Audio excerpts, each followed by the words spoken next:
Hello, YouTubers. I wanted to give a talk this evening. I really feel moved to talk about Socrates. He's someone quite dear in my heart. I think that he's someone who's so important to the world of thought, and his contribution has been enormous. But he's also a very misunderstood sort of character as well. And I'm going to come on to the Socratic problem in a bit. It's a fascinating one. But he makes a very interesting kind of character, actually. If we can know him that well as a character. He's fascinating, and he's widely studied and respected today in many universities across the world. And there's a reason for that, is because many of the claims that he made are quite profound. He makes a claim that the truth is something that we have a loyalty towards, and not to our own family or to our tribe or even to our nation necessarily. So he was an outspoken critic of anyone, regardless of what their position was, their race, their class, their background.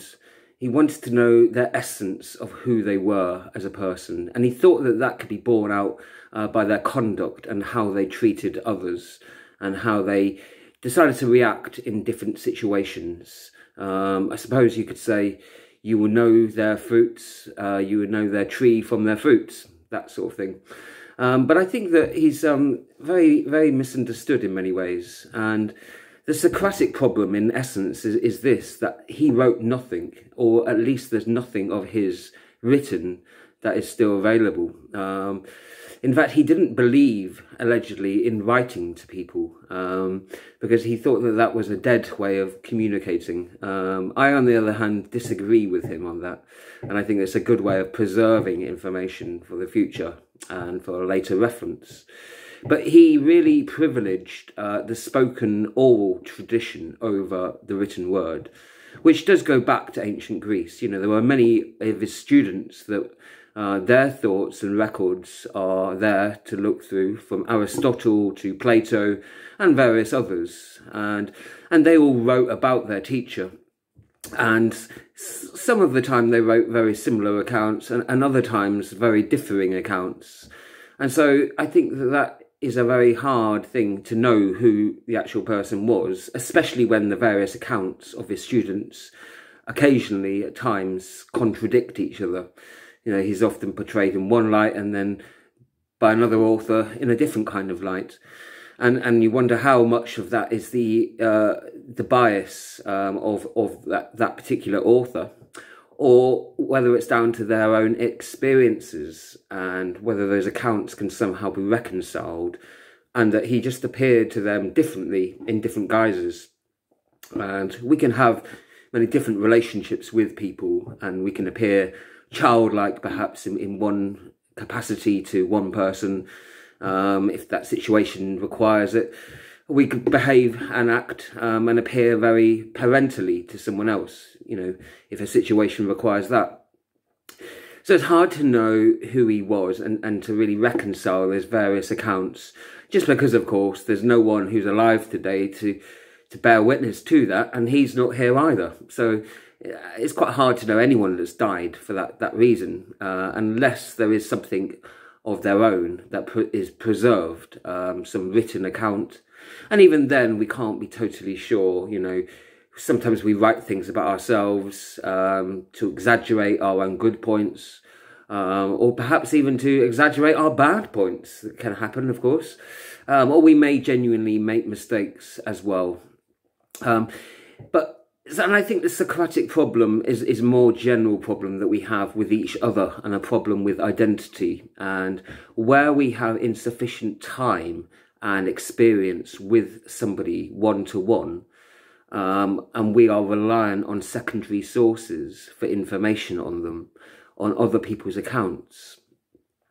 Then we have a distance between ourselves and that person. There's a mediator, in other words, a messenger. So somebody is telling us what that person was like. They're giving us their story and their account. So we are then relying on the messengers, however many there are, to tell us information about somebody.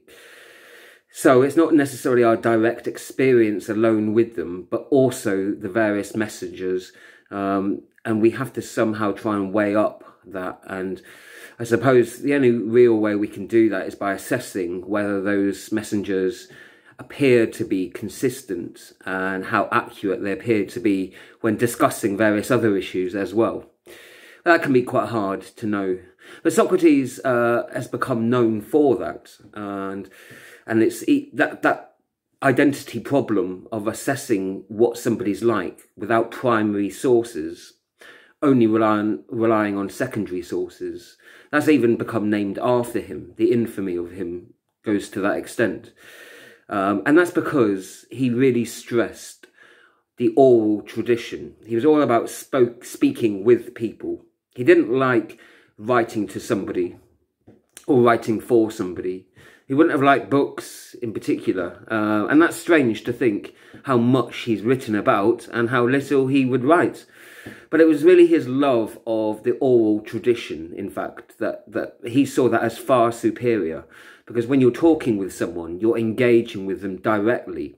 And so in a conversation, it's a dialogue and not a monologue. And that's what he really privileged. That's what he preferred. Because he saw it was within that tradition, the dialogue, the duel, and the debate between different parties. And he saw that that was the process by which we were able to learn various truths about each other and about the world. It was in that engagement, that process, in asking different questions, in probing. And he was very much into the investigative process, asking people different questions. You know, I often wonder if he was a bit of a psychoanalyst in some respects today, actually. But his approach very much encompassed different fields, psychiatry perhaps, but also theology. He wanted to know what people's beliefs were, but he found out what their beliefs were and determined it by what their actions were. And so he would ask them various moral dilemmas. You know, what have you done in such a situation? Or what would you do under certain circumstances? And he would be probing in various questions to find out what those reactions would be, and to find out how they have conducted themselves in the course of their life under different experimental conditions.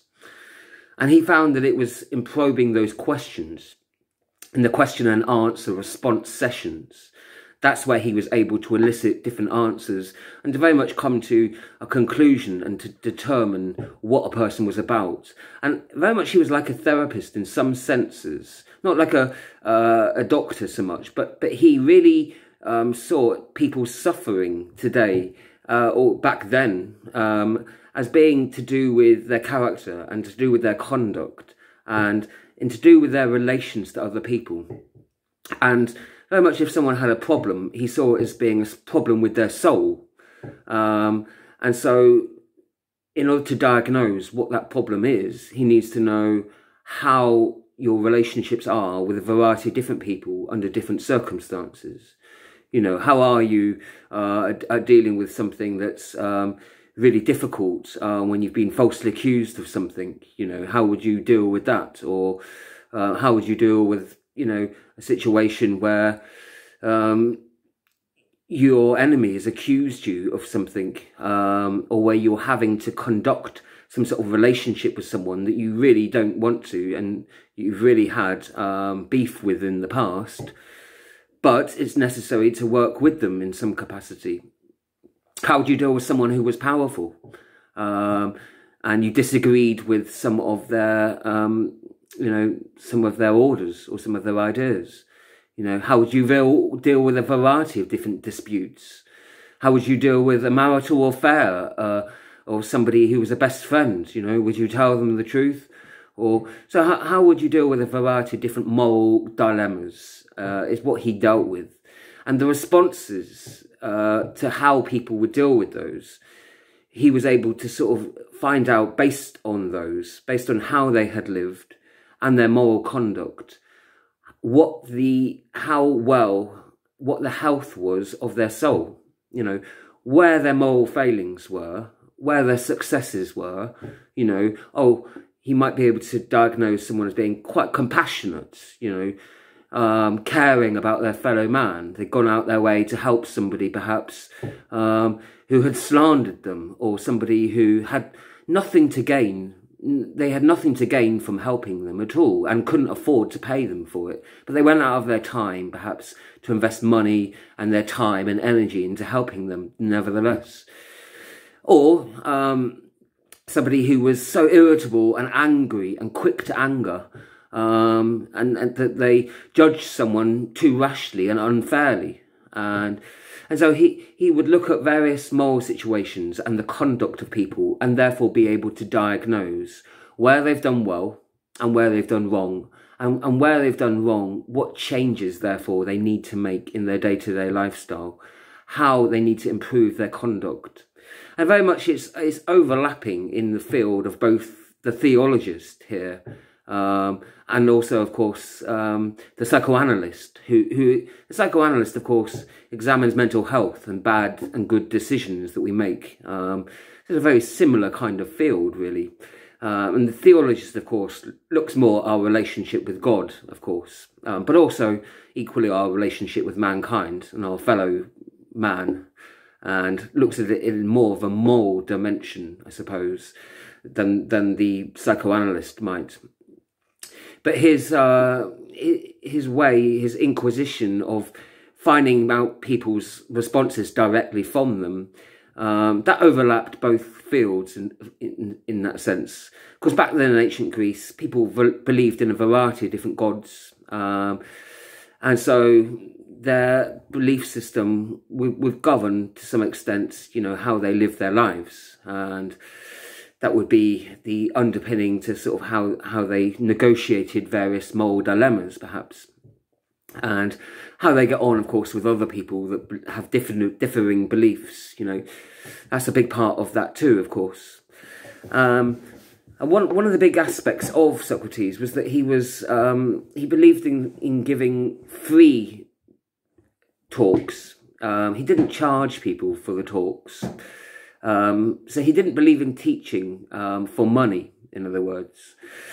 So he was a Puritan in that sense. He believed in the essence of a great thing in teaching, that it was a noble thing, that it was something so great and highly esteemed, something that you couldn't really put a monetary value on, because he saw it in that context of being a moral education. And he saw it as the betterment of humankind as well as the individual. And so he didn't want to relegate it to something in the marketplace you could just put a trivial monetary value on, to say what the cost of it is. But I think there would be critics of that, of course, that would say, well, perhaps Socrates was in that position where he was able to do that. He himself was perhaps from a more privileged background, and he wasn't needing to work. But perhaps in his younger days it may have been different. But he wasn't needing to work to earn money, and of course you need to earn money to be sustainable in any society, to make sure that your basic needs are met. Like in Maslow's hierarchy of needs, you need your shelter, heating, food, and other essentials, medicine perhaps, and other things, so that you're able to function adequately, at least. There's other things beyond those hierarchy of needs. But he didn't really believe in charging for education. He thought it was something that was so profound, something pure, and that he didn't want to corrupt or taint with money in that way. Now, why is that, though? Well, he would have said, he might have said, but somebody else, equally, there have been many other gurus or teachers over the years who don't want to produce money for, or exchange money for the teaching. They would say it's because you want to be independent of that. And so if you don't have any financial incentive, there's no motive for you to lie, or to, you are able to be loyal to the truth and not necessarily to who's paying your wages, in other words. So if he was working for a private school or being paid by someone, he might have to consider what he was saying and whether that fitted in with whoever was paying his wages, whoever that school was. So he wouldn't have necessarily that freedom to talk and to go somewhere in a lecture that was beyond the scope of that particular school or whoever was paying him. If it was to contradict some of the school's teachings, fine, he could do that because he is his own school. You know, he doesn't have to work for someone and agree to their terms and conditions in order to collect his salary at the end of the month. So he has that reasoning, I suppose, and not just him. There is that reasoning behind, you know, taking education in its purest sense away from the possible corruptions of finance and financial gain. A critic of that, of course, would say, well, we charge for everything today, of course. You know, you go and see a doctor, you know, and you expect to pay something for that. You know, you go and see a consultant about anything, somebody who's doing your hair. It takes time and money and effort. It takes that person a lot of time to research the subjects. Sometimes they'll be studying it for many months or many years.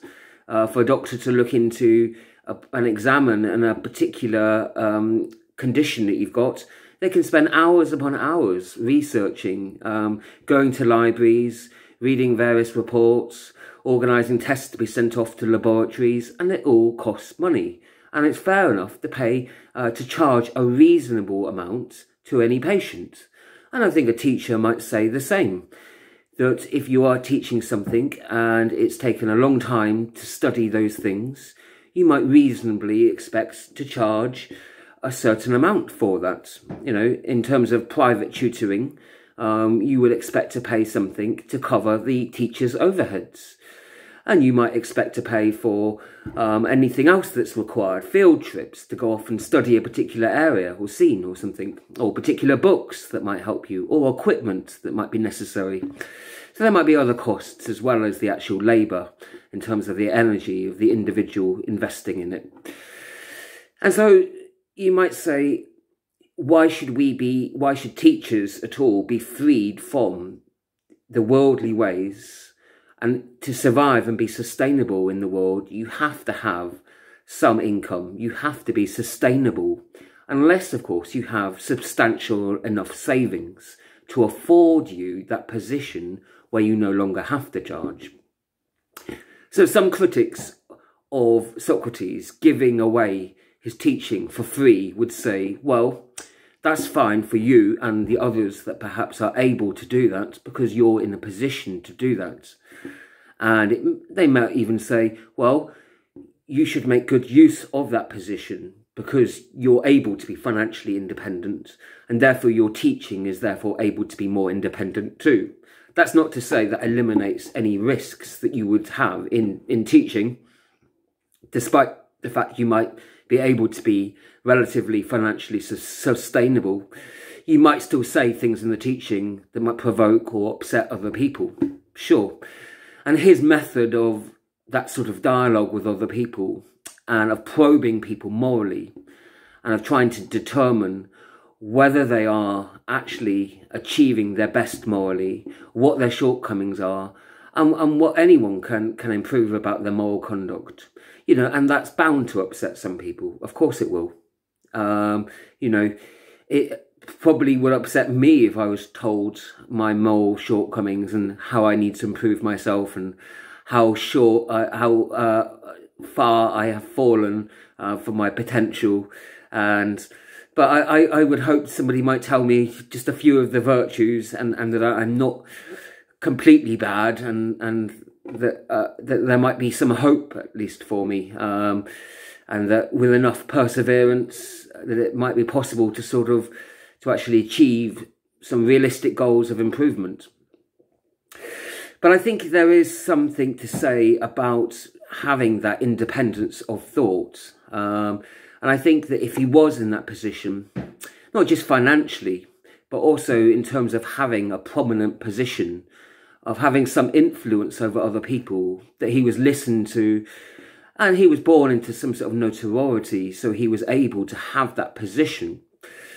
You know, if he was born to a lower caste, in a relatively unknown capacity, he probably wouldn't have had that influence at that time. That's probably most likely. You know, he wouldn't have had that crowd following him, you know, if he was growing up. He probably wouldn't have had that time to invest in such education and in studying for so much, just because he would have been working so much of the time. He would have had to. So, but of course, you know, there are exceptions to that, and there are many. You know, you consider someone like Aesop, for example, and he was from a poorer class, and yet he was still able to write. If the story is right, he was able to still write about his fables and his various moral anecdotes. But people would still say Socrates, despite being in that position, that he was able to use the position and the influence that he had to good advantage, and that he used it to try and help others and to try and improve their moral conduct. But of course, they wouldn't necessarily always agree with that, and especially when he was condemning some of their actions, of course. You know, we like to think today that he would be someone who would go around the universities, who'd have a huge audience, and who'd be lecturing at the top campuses in Oxbridge and Yale and wherever else in the world. But, you know, that would be based upon the fact that if he had come from an affluent background, coupled also with that desire to help other people and to improve himself as much as other people, and to struggle to try and improve his conduct.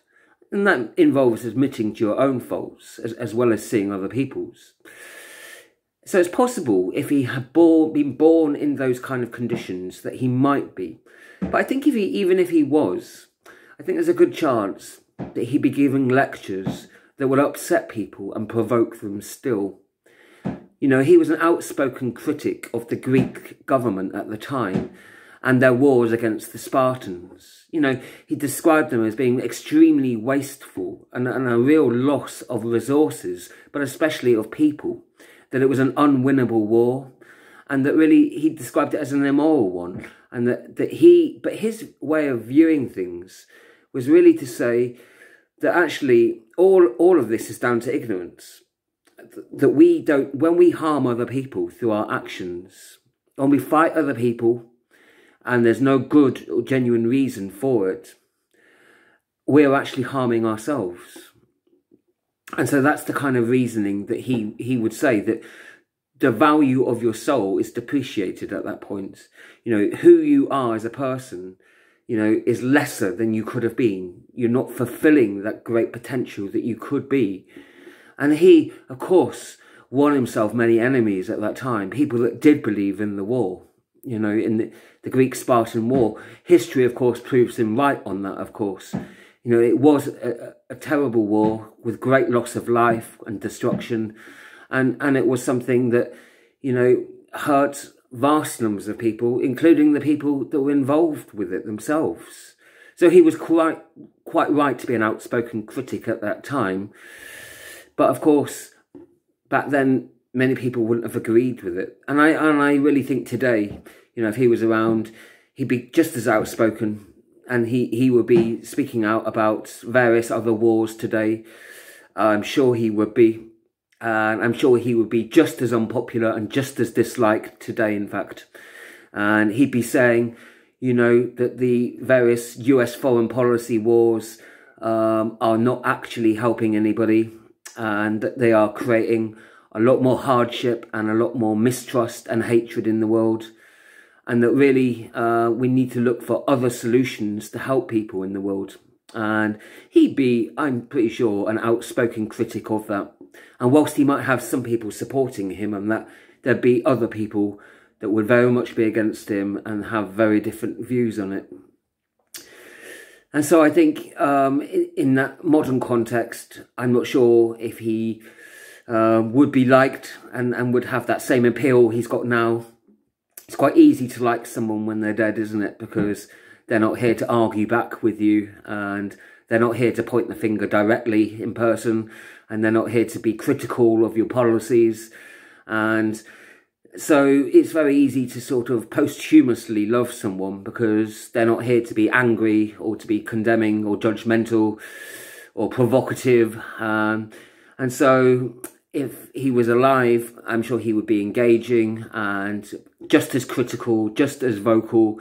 And if he did have a position where he was able to, he'd still be using that as influence to try and affect other people's choices and to try and appeal to their better nature. And I'm sure that that would just be as upsetting and resisted today as it was back in his day. And I think the applaud of him really comes down to the fact that he's not alive, and so therefore he's not in that capacity where he's fighting other people, or he's having this dialogue with others and he's arguing against them, using his persuasive manner, using his rational deduction and appealing to their emotional sensibilities as well. So I think that he would still be here, using various arguments and still critical of everyone. And I believe that that's something that he would want us to do as well. And I don't think it's essentially about him anyway. I think it's the methods that he employed. And I think that's what's important about it. It doesn't really matter that much who he was or wasn't. The Socratic problem is a kind of irrelevant problem, because it's only relevant when we're trying to find out who somebody personal is in our own life, or somebody that's close to us that we have some vested interest in. We think could be something, but there's some doubts about who they were, and that could impact on our lives. It doesn't make any difference who he was really to us.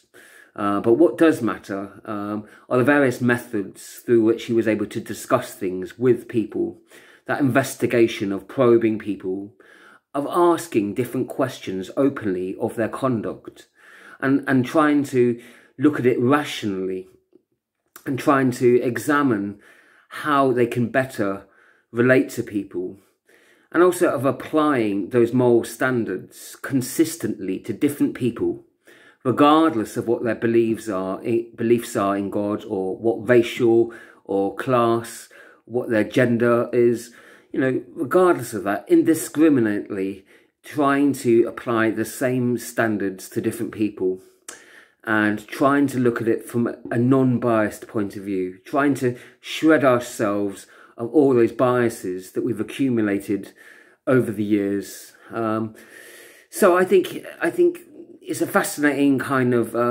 area, and I think it's very sort of provocative to sort of look at a lot of the things that he's alleged to have said, and how he's able to sort of get at the truth in different people, and the various methods that he employed to do that as well. I think it's something useful for all of us, actually, on a day-to-day basis.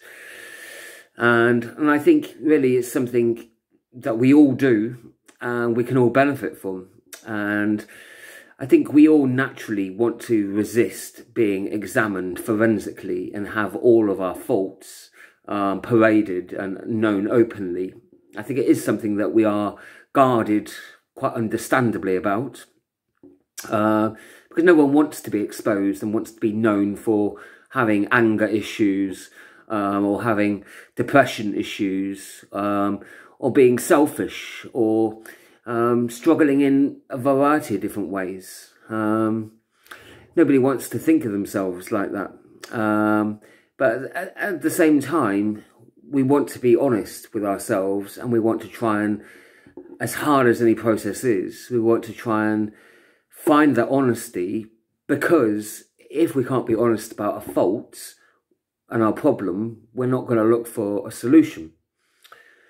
And so, you find that in psychotherapy, everybody wants it until they've had it. It's kind of like, because the whole process of it, analysing and scrutinising and finding out, where did you go wrong in so many different things, and what are the patterns, and how often has that happened in your life? And, you don't really want to do, that sort of account openly, because, it's hurtful to look back and sort of know that.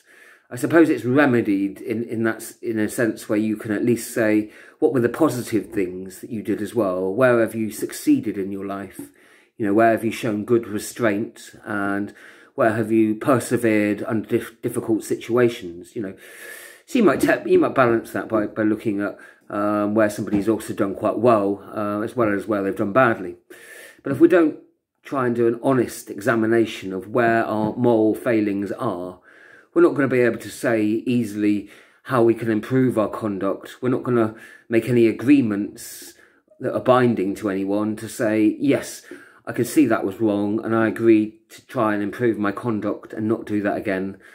So I think it's something we all struggle with, and especially if you've done a lot of things that are wrong. But, you know, that's not necessarily a judgment on an individual, because you can be under extreme situations. And when you're under extreme pressures, you're much more likely to make a lot of bad choices, you know, because that's just how it is, in my experience anyway. You know, it's easier to be nice and casual and get on well with people when situations are going well and things that are good in the world with you. Then, of course, it's a lot easier, isn't it? But under a lot of stresses, things are naturally going to be a lot harder, and the risks of making a lot more mistakes are there. So it's all the more important, and it's necessary for us all to try and find that honesty about that. You know, so it isn't necessarily like we're a terrible person or anything. It could also be as well, you know, yes, we've made a lot of errors, but we have been under stressors. But it's still vital to find out why we did those things in terms of preventing ourselves in the future from it. I think one of my faults might be repeating myself and waffling on too much. So I think I'm going to end the video at this point and move on. So